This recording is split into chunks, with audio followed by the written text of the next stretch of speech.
Hey there, everybody. This is me, Kaylee McMahon. You know me, of course, the typical host of Number One Leading Ladies podcast by women for women, where we work to build each other up instead of tear each other down. We have a special guest today, Marielle Walter, and I'm really excited to have her introduce herself because I won't do it justice. Marielle, go ahead. Hi, Kaylee. Thank you so much for having me today. So I am Marielle Walter. I'm the founder of Powerhouse Women Real Estate Investing. I am based in Washington, D.C., but I broke into real estate investing. It took me a long time to get here, to be honest. I grew up on an organic vegetable farm in New Hampshire. I knew nothing about real estate, didn't get financial literacy in school, the typical story. It wasn't until my late 20s that I was like, I'm paying crazy rent to live downtown DC. I want to travel the world. I don't want to be stuck in this office. And I was like, I feel like if I bought a house and I rented some rooms, I could make myself a little apartment and downstairs, and I wouldn't have to pay rent. I wouldn't have to pay mortgage, and I could travel with the money I was saving. So I went ahead and I did just that. I knew literally nothing about real estate at all. And so I did. I found this fixer-upper house near a metro, but a little outside of downtown. Made myself my basement apartment, rented rooms. I traveled, I think, 15 countries over the next 2-3 years. Meanwhile, knowing nothing about real estate, but I always thought like this was a good idea. There's something about real estate. Like I've heard good things. The house is appreciating because DC is like an epic appreciation market. So the house appreciates like $100,000 like over a few years. And me from the farm, like I worked at nonprofits for a decade. Like I didn't know this kind of money, so I was just like, what is this real estate thing that nobody told me about? So I replicated, I did it again. And I just figured like, I need to just keep doing this because I'm onto something. And at this point, I became obsessed. The second house, the exact same thing happened. Meanwhile, at some point in life, I become a single mom. I'm still house hacking. Obviously, I've set it up very differently. So me and the kid have a lot more space, but you can rent a basement apartment. You can set up house hacking in a million different ways. I love house hacking, so I'm always happy to ramble about it to anybody who wants to listen. But the same thing with that house, appreciated $100,000. And I was like, this is insane. At this point, all I wanted to do was talk to women about real estate, and I wanted to learn more about it.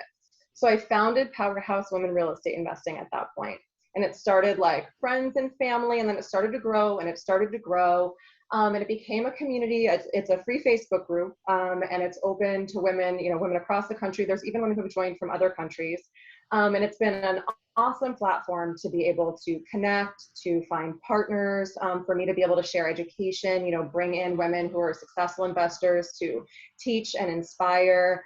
And on top of that, which we'll be discussing today, we've started doing group investing to really support women in doing their deals. So what's become very unique about this group is supporting women in getting past their limitations and doing deals together. So we've moved past the kind of like informational, educational, Q&A type forum into like doing deals together, building our confidence, building our credibility, and going out and building our portfolios. So I'll stop there, and feel free to ask away. Oh, thank you so much for explaining a lot about your story, because I think that's very important for people, women, especially for me. When I had my first American Girl doll, for example, I was like, oh, she looks like me. She's a female, etc. Like hearing your story and then seeing themselves in that story, I think is really powerful. Oh my God, I could do that too. That's awesome that you were able to share that in a very concise way. So a couple of the things that we asked just to get to know you a little bit before we kind of get into the meat of why I wanted to bring you on here is just two things that I want to ask. I'm trying to think which way to ask them first. What would you say so far has been your biggest lesson? My biggest lesson? Oh my goodness. I don't know. I've learned my biggest lesson just yet. I think partnering with it's a little bit detailed, but I think we've developed a really unique partnership model. And I think there's been a lot to learn about partnering, bringing people in with different levels of expertise, bringing people in with different backgrounds. There's been a lot to learn about how to facilitate a group. And I think a lot, so there is definitely an amount of learning that you do and facilitation that you do when you're supporting people in group investing.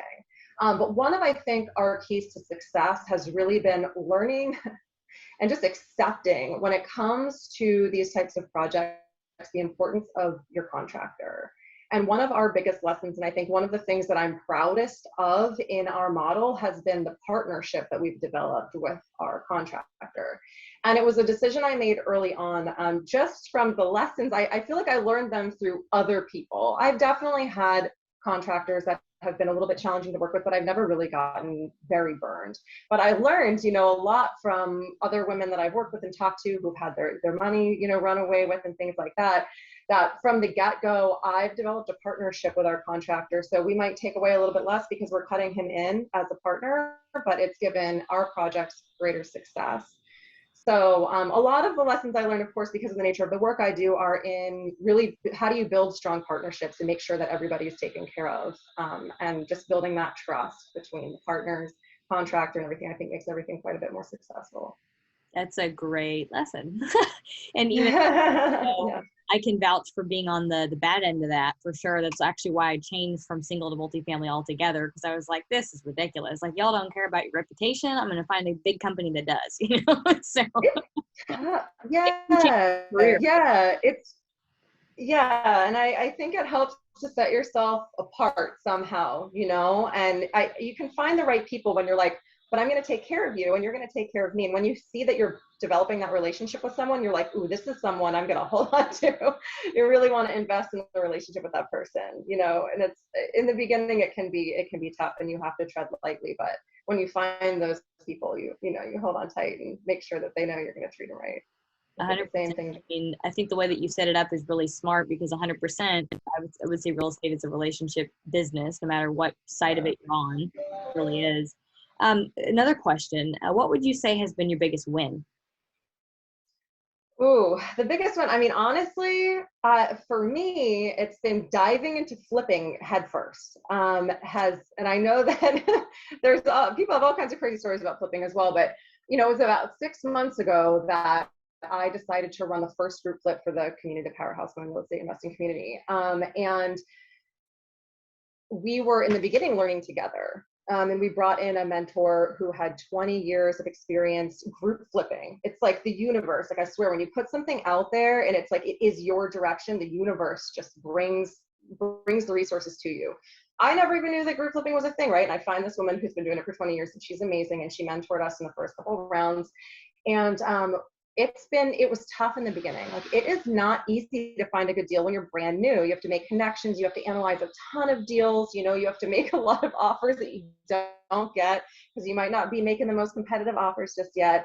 But we started from ground zero, and it's been such an awesome experience, because now we're on the fourth, going on to the fifth flip in 6 months, because once we had that, we did a couple and we had that process and we had our contract and we found this great location. It's just like a pipeline, and you go from like an idea and a concept to a business, and that's what's been really fun about this. And the amount of momentum that's picked up with just women's excitement as well, to be able to be like, oh, I can learn how to flip a house in a team. Like, no kidding. I can bring less resources in, right? I can learn from more seasoned investors, and I can, start building that credibility as well, and my confidence. And so that, so I started having these goals, all right, I want to do 4 deals in 4 months. And it was 5 deals in 5 months. So it was 6 deals in 6 months. And it seems to just be progressing that way now, and I'm like, oh, it's no longer a goal. It's just a business I've set up, and so that has been a really big win. It's something I enjoy. I really enjoy it. It lights me up. And, the women that I've been working with have been, excited and empowered as well. And so it's been a fun 6-7 months now, I gotta say.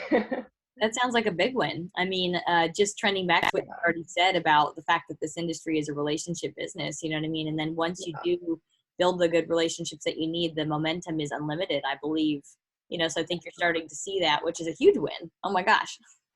Yeah, it's like setting yourself up somewhere. It's like we were able to build a pipeline, it was like we went from where will we do this? And what's our price point going to be? And what contractor will we work with to this is a great location. The price point is fantastic. We have a great contractor. Wow, we found a wholesaler that we just totally love that sends us deals, and it's just been the kind of thing where, and it takes time to go to work at it, and I understand the frustration I speak to with like new investors where they're like, I don't know about this contractor, I don't know about this location, or what about this block, but it's just time you invest. It's like your own personal like life and business university, and starting to explore and starting to really dive deep into a location that you can then make yours. And I know I speak to a lot of women that have really established businesses, whether it's flipping or something else, and they've generally, started and been successful in one location, and then they just start to, to grow and to go in different locations from there. So yeah, so it's great. It's been a lot of fun, and yeah, I'm excited. So as far as the ecosystem, there's a couple of things I think I picked up on with what you need to get going, and I think that you can clarify for me if these are wrong or right. But I think what I heard was what everyone would want to know is where are we going? The criteria for what are we looking for, the team, so the lenders, the contractors, probably I don't know if it's brokers, but the whole team. Attorneys, etc., to put everything together. The money is part of that process, and then the deal flow. So those all things like kind of in order of like we're developing all these things. Is that kind of how your team building or the group flipping kind of worked, was getting that all together, and then boom, now we have the money and the deal flow, and we just keep going? So they've actually all been, they're all different teams that are doing these flips. Because I see my role as the facilitator and supporter of women who are new to this, right? Like I teach like basically like I bring someone in and support in learning like a basic flip. Like we're not doing anything like totally wild and crazy here. I haven't flipped every house in every market, so I'm not here to try to, say that I can do that, right? But I have now a model that I've been operating, and it's an interesting one, the group flipping model. And for me, I like to expose women who are pretty new. So I've been working with women for their first time flip, or they flipped and it wasn't successful. And they're like, I feel like I'm onto something though. They want to give it another try. And I'm super impressed with women who have been through like a bad run and then want to do it again, because so many people get burned and they just run away. And they're like, no, not for me. Right. It can be. Yeah. It happens to a lot of us. And so, my passion is to be like, all right, like, let's try it again, and it's not to say like, I'm never going to make a mistake. Like, so our process is going to work 100% every time, right? Like things can come up, but the goal is to try to operate a safer investment because of the infrastructure that we've set up, and try to support women in understanding kind of like a by the book process. Like your deal analysis, like your contractor relations, like your financing, things like that, how to work with a private lender, because like it's awesome to work with a private lender, over hard money if you can, how to work with your agent, to make sure that, your price